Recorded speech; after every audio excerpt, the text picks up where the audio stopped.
살아계신 하나님 아버지 감사합니다. 오늘도 우리가 주님의 말씀을 의지하고 주님의 성령을 의지하여 이 자리에 나아갑니다.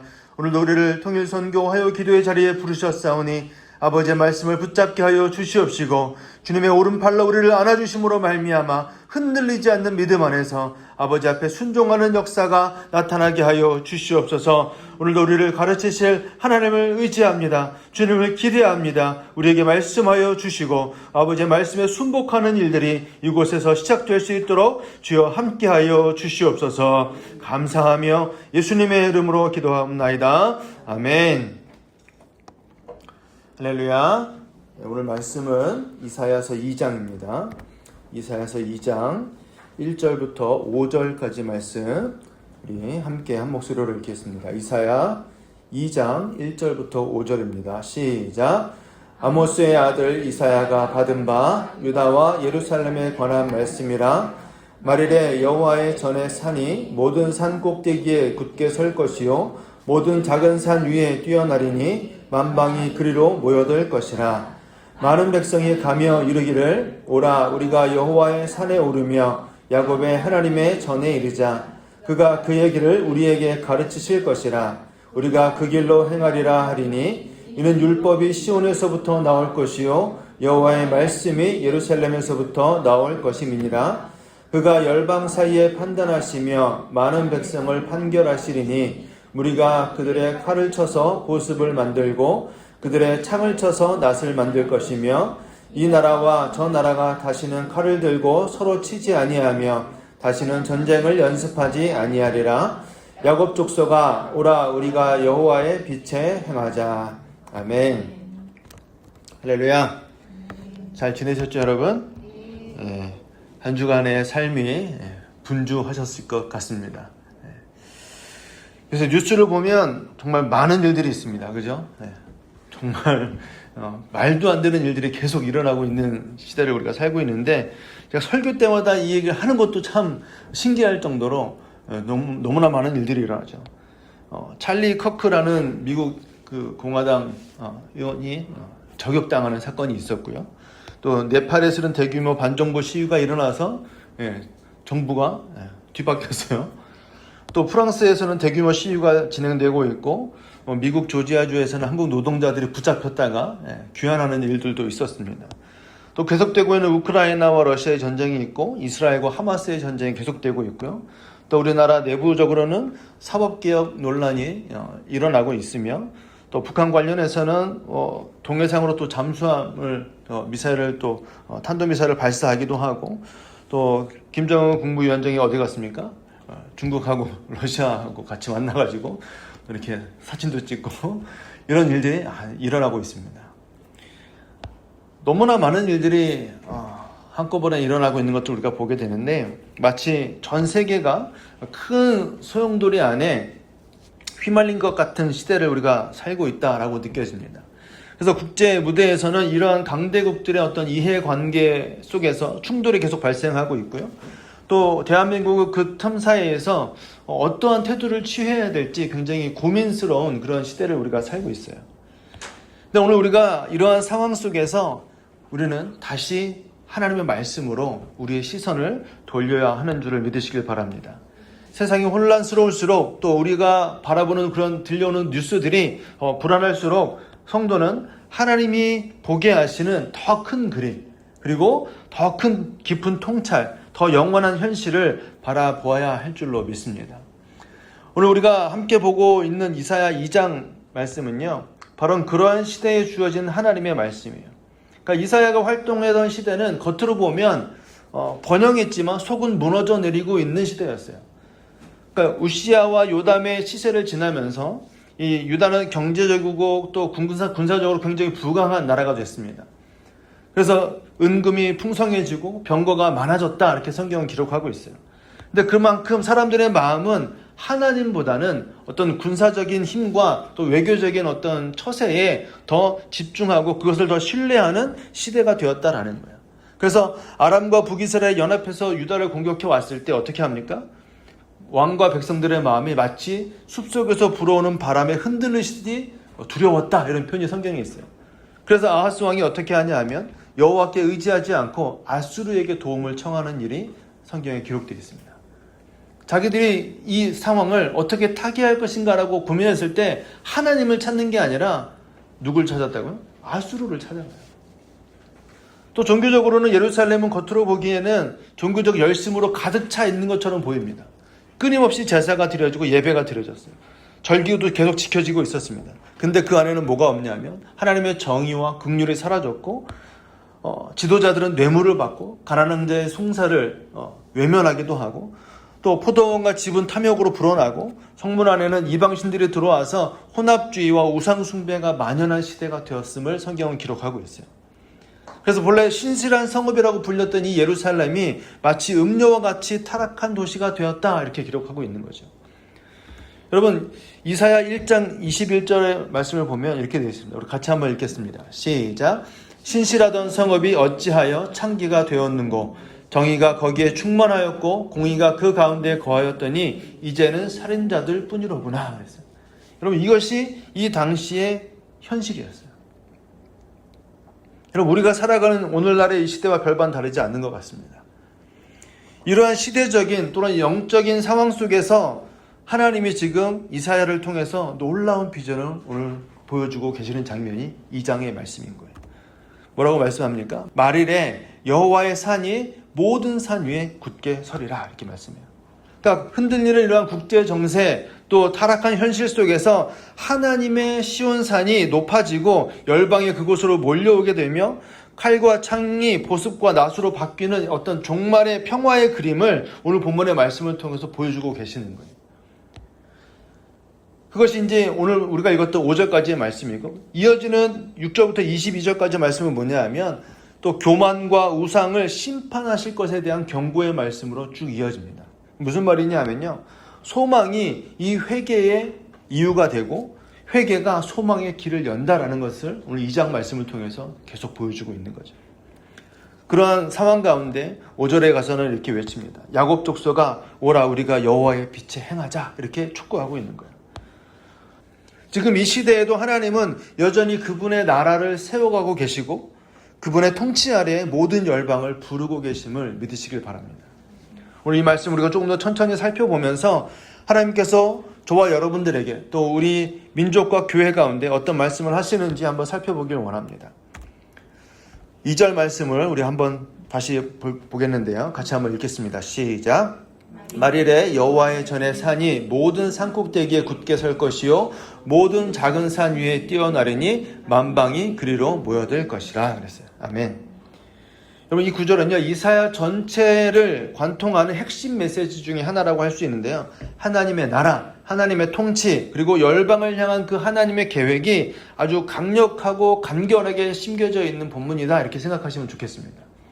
그러니까 지금 이사야가 이 비전을 선포하면서 뭐라고 표현했느냐 하면 말일에 이렇게 표현했어요. 그러니까 히브리 언어로 보면 마지막 날들에 이런 뜻입니다. 그러니까 성경에서 이 표현은 무슨 말이냐 하면 단순히 어떤 역사의 끝 그런 마지막을 말하는 게 아니라 그리스도의 초림으로 이미 시작되고 또 예수님의 그 재림으로 완성될 구속사의 어떤 결정적인 시간 그것을 의미하는 게 이 종말이라는 뜻이에요. 마지막 날이라는 뜻인 거죠. 신학적으로는 이미 시작되었으나 아직 완성되지 않은 그 종말의 시대를 뜻하는 단어예요. 그러니까 저와 여러분들이 살아가고 있는 오늘이 바로 그러한 시간들 아니겠습니까? 그래서 성경에서 이 표현을 쓸 때는 단순히 어떤 시간적으로 끝을 의미하는 게 아니라 하나님의 어떤 결정적인 섭리가 나타나는 그때, 즉 하나님의 나라가 이 역사에 인간의 역사에 개입하셔서 하나님의 구속사를 완성해가는 그 시간을 표현할 때 이러한 표현을 쓰는 거예요.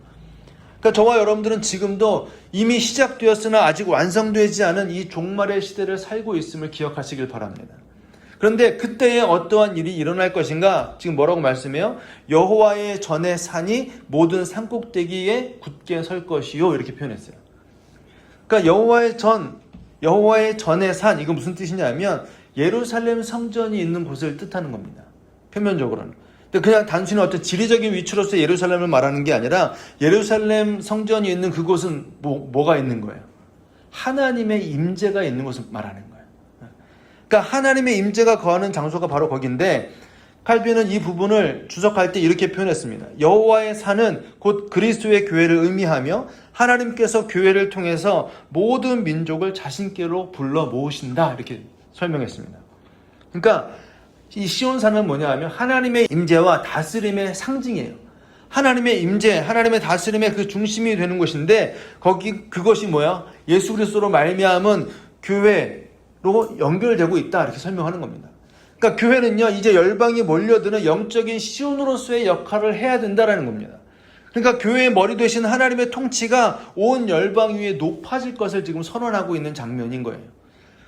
여러분 고대 세계에서 보면 각 민족들은 자기들이 섬기는 신을 위한 산을 가지고 있었어요. 대부분 다 높은 곳에다가 신전을 짓잖아요. 그러니까 바벨론도 시날 평지 위에다가 뭐예요? 바벨론 탑을 쌓았어요. 또 애굽은 나일강 문명과 신전들 중심으로 그들의 신전들을 다 세워놨습니다. 또 아시리아, 헬라, 로마 역시 자신들의 신을 섬기기 위한 어떤 그 신전이 있는 곳을 중심으로 도시가 다 발달이 된 것들을 보게 됩니다. 근데 지금 이사야가 말하는 건 뭐냐 하면 그 모든 것들보다 여호와의 산이 가장 높은 산으로 우뚝 서게 될 것이다 이렇게 말하는 거예요. 그러니까 이것은 하나님의 통치가 모든 인간의 왕국들을 능가하게 될 날이 올 거야 이렇게 말씀하고 있는 거죠. 근데 뭐라고 표현했냐면 굳게 설 것이요 이렇게 표현해요. 굳게 선다 그랬어요. 히브리어로는요 쿤이라는 동사가 사용되는데 견고하게 세워지다, 흔들리지 않게 고정된다 이런 뜻입니다. 그러니까 이 세상의 모든 나라는 흔들릴 수 있지만 여호와의 나라, 하나님의 나라는 결코 흔들리지 않게 세워질 것이다 이렇게 선언하고 있는 거죠. 여러분 이러한 믿음 안에서 시편 기자는 이렇게 고백했습니다. 시편 46편인데 우리 같이 한번 읽겠습니다. 시작. 하나님은 우리의 피난처시요 힘이시니 환난 중에 만날 큰 도움이시라. 그러므로 땅이 변하든지 산이 흔들려 바다 가운데에 빠지든지 바닷물이 솟아나고 뛰놀든지 그것이 넘침으로 산이 흔들릴지라도 우리는 두려워하지 아니하리로다. 셀라. 아멘. 여러분 이사야서에서 지금 하고 있는 이 선언이 바로 이 시편 기자의 고백과 맞닿아 있음을 여러분들 기억하시길 바랍니다. 우리는 이 혼란스러운 시대를 살아가면서 바로 이러한 믿음이 있어야 되는 거죠. 하나님의 나라가 견고하기 때문에 우리도 뭐 하는 거예요? 흔들리지 않을 수 있는 거죠. 이 혼란의 시대를 살아갈 때 저와 여러분들에게 이 믿음이 있길 소망합니다. 2절 말씀을 계속 보시면 이런 표현이 있어요. 모든 작은 산 위에 뛰어나르니 만방이 그리로 모여들 것이라 이렇게 말씀했어요. 그럼 만방은 성경에서 쓰여질 때 대부분 어떤 의미냐면 모든 나라들을 이제 뜻하는 거예요. 모든 나라들. 그러니까 모든 나라와 체제와 권세들이 하나님의 그 산 아래에 놓이게 된다는 거죠. 그런데 하나님의 나라가 그 모든 나라들을 뛰어넘는 최종적인 승리를 가져올 것이다라고 말씀하면서 뭐라고 표현했느냐 하면 만방이 그리로 모여들 것이라 이렇게 표현했어요. 그러니까 여기서 모여든다라는 단어를 찾아보니까 강물처럼 흘러들다 이런 뜻이 갖고 있습니다. 그러니까 무슨 얘기냐 하면 사람들이 억지로 마지못해서 그냥 그 아래에 이렇게 굴복해 들어가는 게 아니라 마치 큰 강물이 본능적으로 흘러가듯이 만방이 하나님의 산으로 향하게 될 것이다 이렇게 표현하고 있는 거예요. 하나님의 산이 굳게 세워지면 거기로 뭐가 된다고요? 만방이 몰려든다는 거예요. 자연스럽게 쫙 몰려든다는 거예요.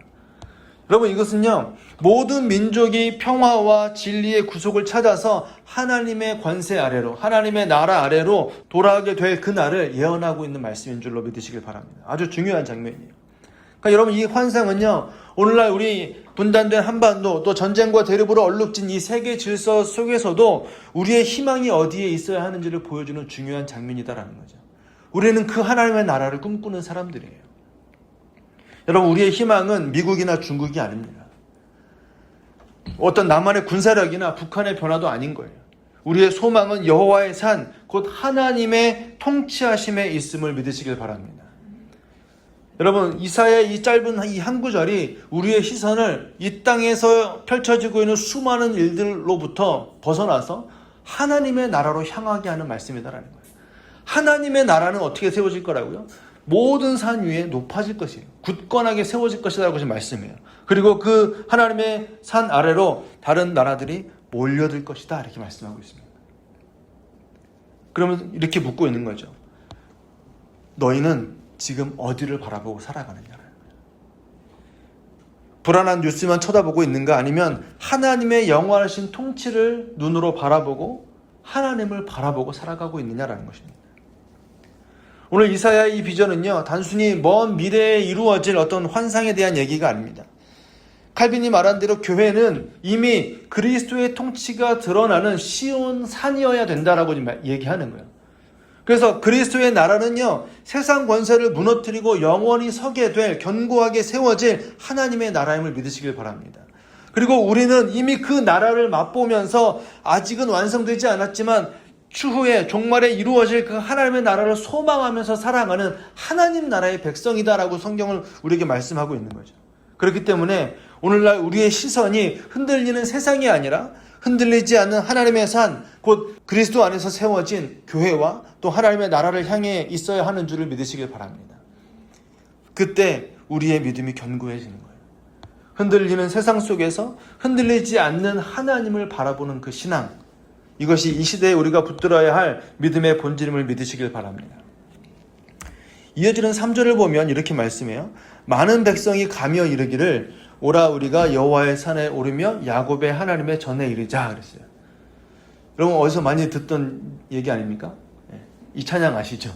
오라 우리가 여호와의 산에 너무나도 많이 불렀던 찬양인데 그 말씀이 여기 있는 거예요. 여러분 기억하세요? 아직 그 찬양 부를 때마다 어디를 생각한다? 이사야 2장 기억하시면 좋겠습니다. 근데 이게 중요한데 뭐냐 하면 여러분 지금 이사야가 지금 뭘 얘기하고 있느냐, 모든 민족들이 여호와의 산으로 모여든다 이렇게 표현했잖아요. 근데 지금 이 고백, 우리가 찬양하면서 불렀던 이 고백을 누가 하는 고백이냐 하면 그 많은 나라들, 예수 믿는 사람들 뿐만 아니라 예수 믿지 않는 하나님의 그 권세 아래에 들어온 수많은 방백들이 하는 고백이라는 거예요.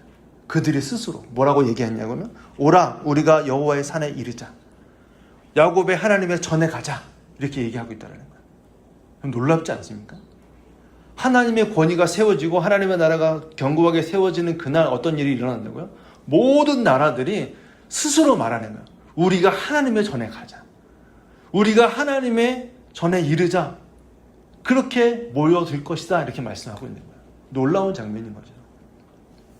그러니까 단순히 어떤 국제적인 순례자들이 같이 모여서 뭐 여행하는 이런 그림이 아니라 하나님의 통치를 인정하고 하나님의 나라 가운데 그 역사에 실제로 임하실 그 하나님의 통치 아래로 우리가 들어가자라고 선언하면서 그 모든 나라들이 나아올 것이다 이렇게 말씀하고 있는 거예요.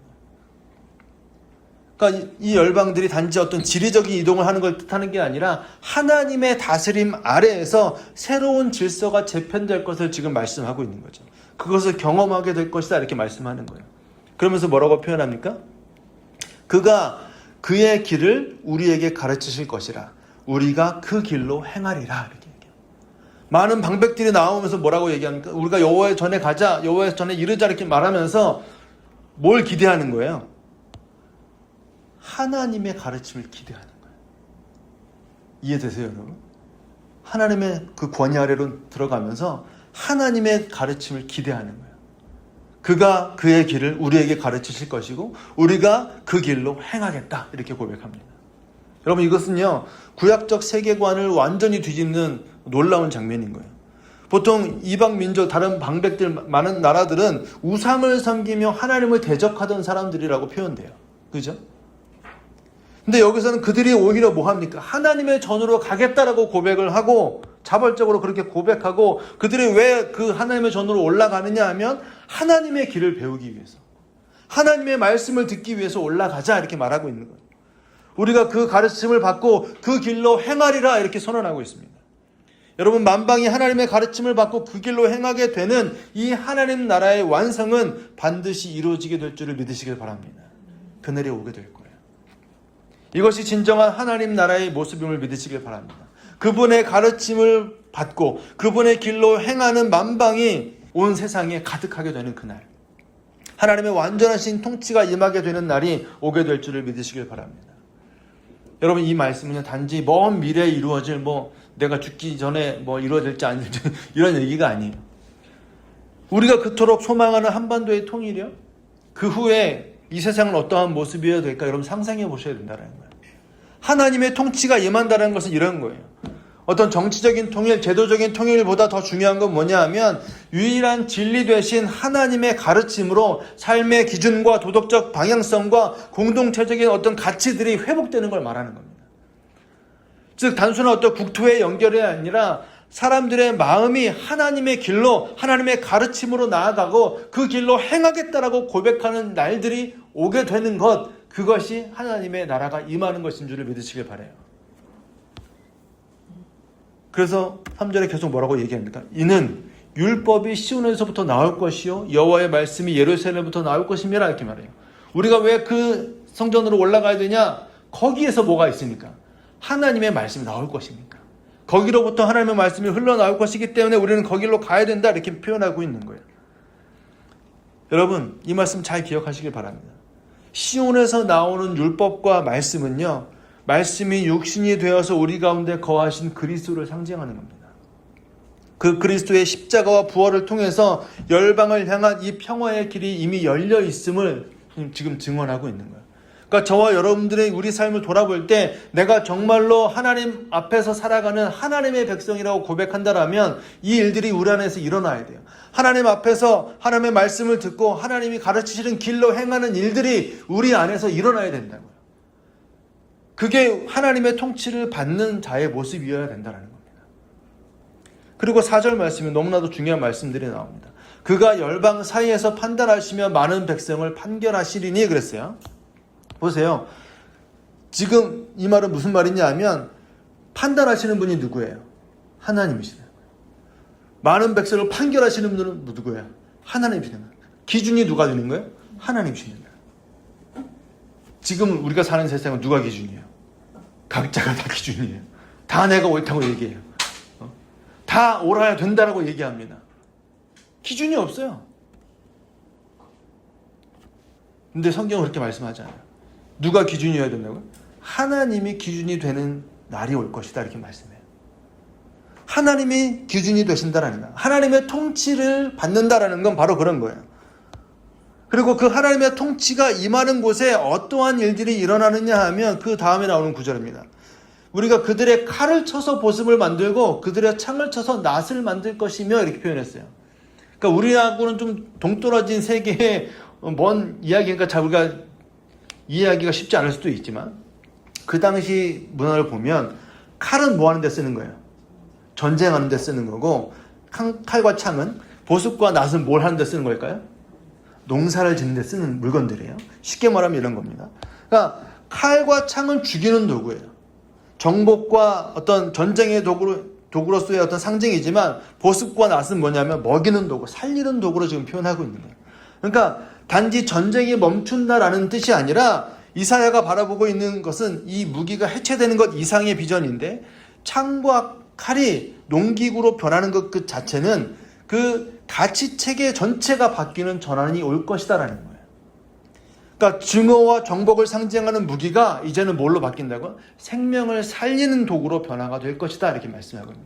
그게 하나님의 통치가 임하면 이루어질 모습이다라고 설명하는 거예요. 하나님의 말씀이 통치의 기준이 되는 그날에 비로소 열방과 민족들이 하나님의 통치 아래에서 기존의 가치관으로는 이해할 수 없는 전혀 새로운 질서, 하나님 안에서의 그 참된 회복과 평화의 삶을 살아가게 될 것이다라고 지금 선언하고 있는 겁니다. 여러분, 그래서 하나님의 말씀은 단순히 종교라는 테두리 안에 가두어두는 그런 교훈의 말씀이 아닌 거예요. 인류의 새로운 기준과 방향이 되는 말씀임을 믿으시길 바랍니다. 어떤 정치적인 통일이나 제도적 개혁만으로는 참된 평화를 만들 수가 없어요. 여러분, 우리나라하고 미국 관계만 봐도 그렇지 않습니까? 영원한 동맹인 것처럼 했는데 뭐 했어요? 수사선상을 잡아가지고 우리나라 국민들을 막 가두고 막 이러잖아요. 그러니까 뉴스들 찾아보면 그런 얘기들도 나오면 이 조약 관계가 과연 계속될 것인가 질문해야 되는 시기가 된 거 아닌가 이런 얘기도 합니다.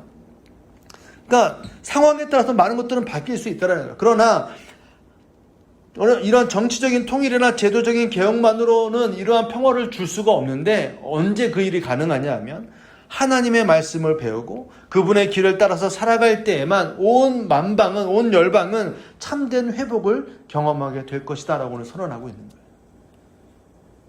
여러분, 놀라운 것은요, 교회, 우리가 교회라고 부르는 이 교회 공동체는 지금 이 시대 속에서 미리 그 평화를 살아내는 공동체로 부름받았음을 믿으시길 바랍니다.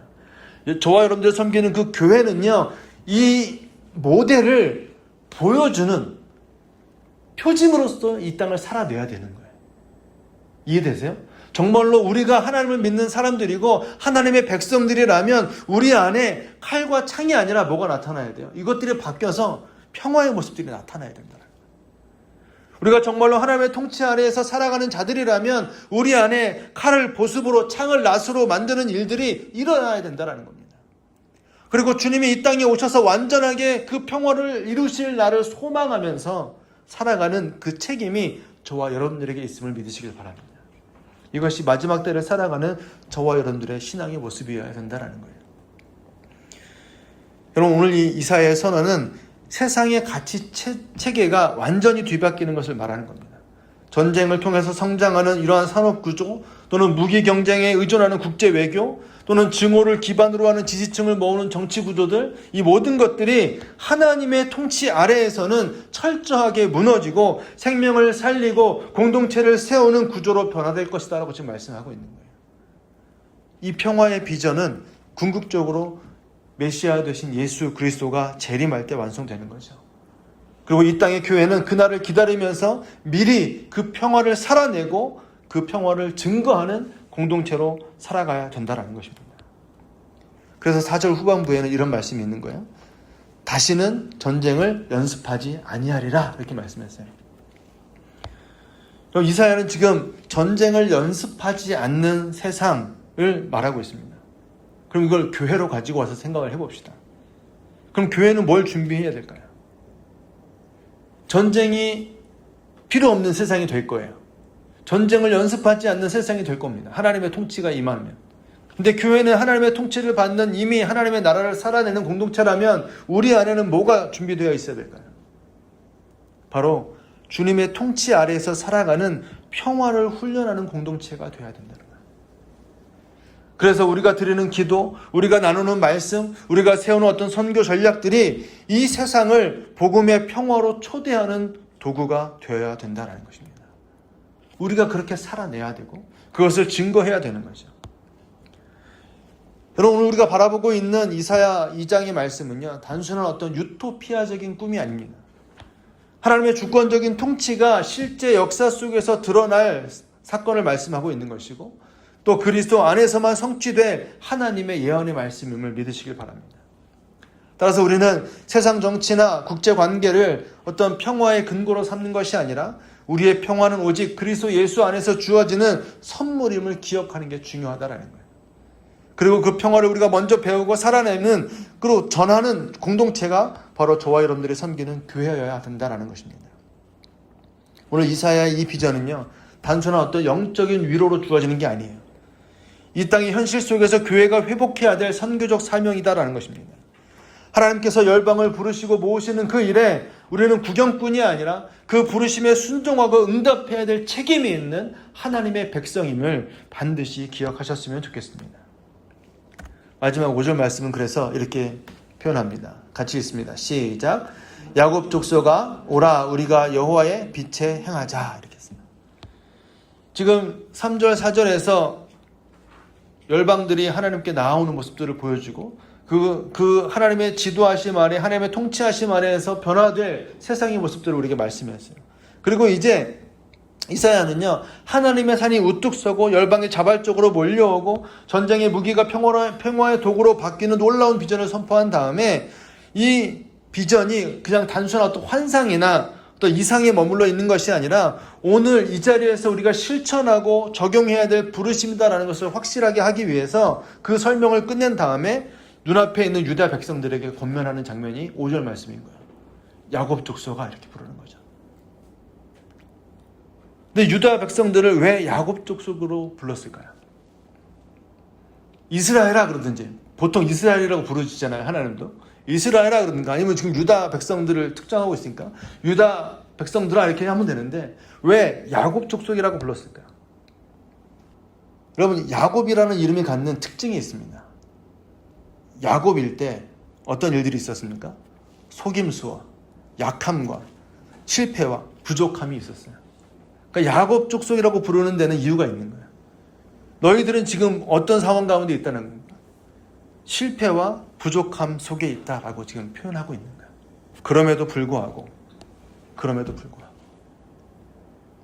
칼빈은 지금 이 부분을 어떻게 설명했냐 하면요, 하나님의 백성은 부끄러운 이름을 부르심으로 그들의 죄와 수치를 드러내시며 동시에 회개로 이끄신다, 이렇게 설명했어요. 야곱 족속이라고 부르시면서, 야곱 족속아 이렇게 부르시면서 그 유다 백성들 마음속에 깨닫기를 바라시는 거예요. 너희가 얼마나 연약하고 너희가 얼마나 부족한지를 깨달으라는 거죠. 그럼에도 불구하고 하나님은 뭘 하고 계시는 거예요? 다시 하나님께로 나아오라, 이렇게 말씀하고 계시는 거예요. 우리가 여호와의 빛에 행하자, 이렇게 말씀하는 거예요. 이 부르심은 정죄가 아니라 회개의 축청인 것입니다. 하나님은 여전히 포기하지 않으시고 오라라고 말씀하시며 은혜의 자리로 불러주고 계시는 거예요. 이것이 여러분 은혜의 본질인 것을 믿으시길 바랍니다. 하나님은 완전한 사람을 부르시는 것이 아니라 부족하지만 그 부르심에 응답할 수 있는 사람을 지금 찾고 계시는 거예요. 이 야곱 족속은 오늘 우리에게 적용되는 현실적인 명령이다라고 보시면 좋겠습니다. 열방이 언젠가 자발적으로 하나님의 그 권위 아래 몰려올 그 길을 하나님의 백성은 지금 먼저 빛 가운데서 행하면서 열방을 향한 표지가 되어야 되는데, 그게 누구냐면 야곱 족 너희들이 먼저 돼야 되지 않겠냐라는 거예요. 지금 너희 상태를 보라는 거예요. 너희가 수많은 제사를 드리고 수많은 절기를 지키지만 그 안에 뭐가 없어요? 하나님을 향한 사랑과 진짜 경외함이 없는 거죠. 그것에서 돌이켜서 여호와의 빛에 행하는 길로 나아가자, 이렇게 말씀하고 있는 거예요. 이 말씀은 오늘날 저와 여러분들 향한 촉구의 말씀인 줄로 믿습니다. 그렇다면 빛에 행한다는 무엇일까요? 빛에 행한다라고 하는 것은 단지 어떤 윤리적인 착함을 말하는 게 아닙니다. 로이드 존스 목사님은 이렇게 표현했어요. 빛 가운데 행하는 것은 성도의 성화의 삶, 곧 어둠을 벗고 그리스도의 성품을 닮아가는 과정이다, 이렇게 강조했습니다. 시편 말씀에도 이런 말씀이 있죠. 주의 말씀은 내 발의 등이요 내 길의 빛이니다, 이렇게 말씀해요. 그러니까 빛은 곧 하나님의 말씀, 진리의 말씀이에요. 그러니까 그 빛에 따라서 순종하면서 살아가는 삶이 곧 성화의 삶이다, 이렇게 가르치고 있는 거죠. 그러니까 저와 여러분들이 오늘 말씀의 기초에서 우리가 여호와의 빛에 행하자, 이렇게 말하는 건 무슨 뜻이 됩니까? 그러면 쉽게 표현하면 말씀대로 살자는 얘기가 되는 거예요. 어려운 게 아니잖아요, 그죠? 주님의 말씀대로 살자. 아까 3절 4절에서 우리가 본 것처럼 온 열방이 하나님께 나와서 뭐 하자 그래요? 그분의 가르침을 듣자, 이렇게 표현했어요. 그분이 우리를 가르치실 것이다. 그 가르침대로 우리가 행하자, 이렇게 표현했습니다. 똑같은 맥락에서 그 얘기를 하고 있는 거예요. 야곱 족속 너희들이 지금 뭐 해야 된다는 거예요? 여호와의 빛의 길로 행해야 된다, 이렇게 표현하고 있는 겁니다. 요한일서에 보면 이런 말씀이 있어요. 그래서 하나님은 빛이시라 그에게는 어두움이 조금도 없으시다는 것이니라, 이렇게 했어요. 하나님이 빛이시니까 우리는 어디로 갈 수 있어요? 빛의 길로 갈 수 있는 거죠. 믿으시길 바랍니다. 이사야는 지금 그 하나님의 비전을 본 사람들, 하나님의 계획을 들은 자들이 단지 그 계획을 듣고 보면서 대단하네, 이거 감동으로 끝나는 것이 아니라 그 감동을 그들의 실제적인 삶의 걸음으로 옮기라고 지금 촉구하고 있는 거예요. 너희가 지금 그 길로 걸어가야 된다, 이렇게 말씀하고 있는 거죠. 그리고 여기서 또 한 가지 중요한 것은 뭐냐면 지금 오라 우리가, 이렇게 표현했어요. 이사야가 지금 말씀하고 있는 우리가 여호와의 빛에 행하자라고 하는 말씀은 우리의 신앙생활이 나 혼자 하는 게 아니라는 걸 보여주고 있는 겁니다. 나 혼자 거룩하게 살아가는 게 아니라 우리가 라고 표현했어요. 원문에도 보면 복수형 동사가 사용되는데 하나님께서 원하시는 것은 어떤 개인적인 신앙의 여정이 중요하다고 말씀하시는 것뿐만 아니라 공동체가 함께 걸어가는 그 거룩함의 길로 함께 걸어가는 것이 반드시 필요하다, 이렇게 말씀하고 있는 거죠. 그래서 여러분들 어떠한 교회 공동체 안에 우리가 있느냐도 중요하고 그 교회 공동체가 하나님의 빛 가운데 함께 걸어가고 있느냐가 되게 중요한 거예요. 오라 우리가 여호와의 빛에 행하자 그랬어요. 여러분 그런데 신앙생활 해보셔서 여러분 아시겠지만 빛 가운데 혼자 신앙을 버티면서 걸어가는 건 쉽습니까 어렵습니까? 어려워요. 혼자 신앙생활을 가족 가운데서 시작하신 분들은 아마 잘 아실 거예요. 그죠? 수많은 핍박과 수많은 눈총과 이런 것들을 다 감내하면서 그 자리에 견디는 거 아니겠습니까? 아무리 결심해도 혼자 있을 때는 넘어지기도 합니다. 근데 함께 걷는다면 얘기가 달라지는 거죠. 교회 공동체는 그 역할이 필요한 거예요. 교회가 서로 붙들어주고 말씀으로 권면하고 함께 기도할 때 우리는 넘어지지 않고 끝까지 그 길을 걸어갈 수 있음을 믿으시길 바랍니다. 마치 어두운 길을 혼자 걸어갈 때와 여럿이 같이 걸어갈 때 느낌이 다른 것과 똑같은 거예요. 혼자 갈 때는 막 떨리잖아요. 두렵고 떨립니다. 근데 함께 가는 사람이 있으면 그냥 무난하게 갈 수 있습니다. 그러니까 우리의 성화는 혼자 이룰 수 있는 게 아니라 교회 공동체를 이루도록 하나님이 말씀해 놓으셨다라는 거예요. 그러니까 빛 가운데 행하는 삶은 혼자만의 신앙 훈련이 아니라 교회 공동체가 함께 진리 안에서 걸어가는 여정임을 믿으시길 바랍니다. 그래서 오늘날의 교회들이 회복되어야 될 가장 본질적인 모습이 바로 이것이다라는 거예요.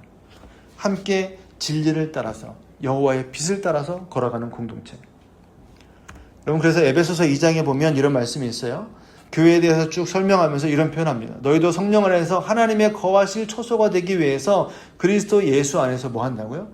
함께 지어져 가느니라 이렇게 설명했어요. 교회는 여러분 반드시 기억하세요. 나 혼자 내 신앙 지키기 위해서 버티는 자리가 아니라 함께 하나님 안에서 지금도 뭐 하고 있는 거예요? 지어져 가는 중인 거예요. 완벽한 교회는 이 땅에 없습니다. 오늘 이사야서에서도 그 말씀을 하고 있는 거예요. 우리가 여호와의 빛의 길로 행하자. 오늘 본문에서 이사야가 던지는 이 외침은요, 단지 유다 백성들을 향한 외침이 아닙니다. 오늘의 교회들, 또 오늘의 한반도에 존재하는 모든 성도들, 이 땅에 있는 모든 성도들, 특별히 오늘 우리가 통일 선교 기도회를 통해서 하나님의 부르심을 받은 자들로 이곳에 서 있는데 우리가 함께 그 하나님의 빛으로 걸어가길 소망합니다. 우리는 이 시대 속에서 하나님의 뜻을 분별하고 그 뜻을 세상 가운데 선포하고 그 뜻을 살아내는 선지자적 공동체로 서야 된다는 거죠. 정부가 진리를 외면할 때 교회는 빛의 기준을 제시해야 됩니다. 사회가 분열과 증오로 가득할 때 교회는 평화와 화해를 외칠 수 있어야 되는 거죠. 민족이 절망에 빠졌을 때 교회는 하나님의 소망을 이야기할 수 있어야 되는 것입니다. 사랑하는 성도 여러분, 오늘 이사야 2장의 말씀을 통해서 하나님께서 혼란의 그 시대 속에서도 결코 흔들리지 않는 하나님의 나라를 세우실 것을 말씀해 주고 계심을 기억하시길 바랍니다. 이 혼돈의 시대 속에서 우리는 어디를 바라보고 있습니까? 불안한 뉴스와 우리의 주변의 모든 환경들에 우리의 시선을 빼앗기고 있지는 않느냐라는 것이죠. 여러분 꼭 기억하시길 바랍니다. 우리는 모든 산 위에 우뚝 서실 그 여호와 하나님의 산, 곧 그리스도의 나라를 바라보는 사람들입니다. 하나님은 지금도 우리를 이렇게 부르고 계시는 거죠. 야곱 족속아 오라 우리가 여호와의 빛에 행하자. 이제는 우리가 그 부르심에 응답해야 될 때인 줄로 믿습니다. 우리는 혼자가 아니라 함께 걸어가는 것이고 우리가 서로의 등을 비추는 빛이 되어줘서 또 복음의 능력으로 세상을 변화시켜 나아갈 때 비로소 이 땅은 하나님의 평화를 경험하게 될 줄을 믿으시길 바랍니다. 그분의 나라가 임할 때 전쟁의 무기들은 평화의 도구로 바뀌게 될 것이고 증오는 사랑으로, 분열은 화해로 변화될 것입니다. 우리가 여전히 연약한 야곱 족속일지라도 함께 굳건한 하나님의 백성으로 다시 일어서서 이 땅을 향한 하나님의 회복을 이루어가는 빛의 공동체가 되기를 소망하면서 오늘도 뜨겁게 기도하는 저와 여러분들 되시기를 주님의 이름으로 축원합니다. 아멘. 잠시 기도하겠습니다. 사랑과 은혜가 풍성하신 하나님 감사합니다. 오늘 이사야 선지자를 통하여 주신 말씀을 붙잡게 하여 주시고 이 혼란스러운 세상 속에서도 여호와의 산은 굳게 서 있으며 그 나라의 통치는 흔들리지 않음을 믿게 하시니 감사합니다. 주님, 우리가 세상의 소식에만 마음을 뺏기지 않게 하시고 주님의 말씀을 바라보며 흔들리지 않는 하나님의 나라를 선물로 받은 자들로 이 땅을 살아가게 하여 주시옵소서. 주님, 열방이 주께로 돌아오고 칼이 쳐서 보습이 되며 창이 낫으로 변하는 그날을 사모하게 하여 주시고, 아직 완성되지 않은 이 평화의 비전을 바라보며 교회가 먼저 평화를 배우고 살아내는 공동체가 되게 하여 주시옵소서. 특별히 이 민족을 불쌍히 여겨주시되 북과 남이 대립하는 이 현실 속에서 군사력과 정치가 아닌 복음의 평화로 하나가 되게 하여 주시고, 통일의 그날을 준비하는 우리 모두가 될 수 있도록 살게 하여 주시옵소서. 주님, 야곱 족속아 오라 우리가 여호와의 빛에 행하자라고 말씀하신 것처럼 우리의 연약함을 아시는 주님께서 여전히 우리를 부르고 계심을 믿습니다. 오늘 이 자리에서 다시 한번 우리가 주님의 빛 가운데로 걸어가기를 결단하오니 주님, 우리와 함께하여 주시고 우리에게 주님의 길을 가르쳐 주시며 우리와 동행하여 주시옵소서. 우리의 가정이, 우리의 교회가, 또 이 민족이 주님의 빛 안에서 다시 일어나게 하여 주시고 그 빛을 열방 가운데 증거하는 통로로 쓰임받게 하여 주시옵소서. 감사하며 예수님의 이름으로 기도하옵나이다. 아멘.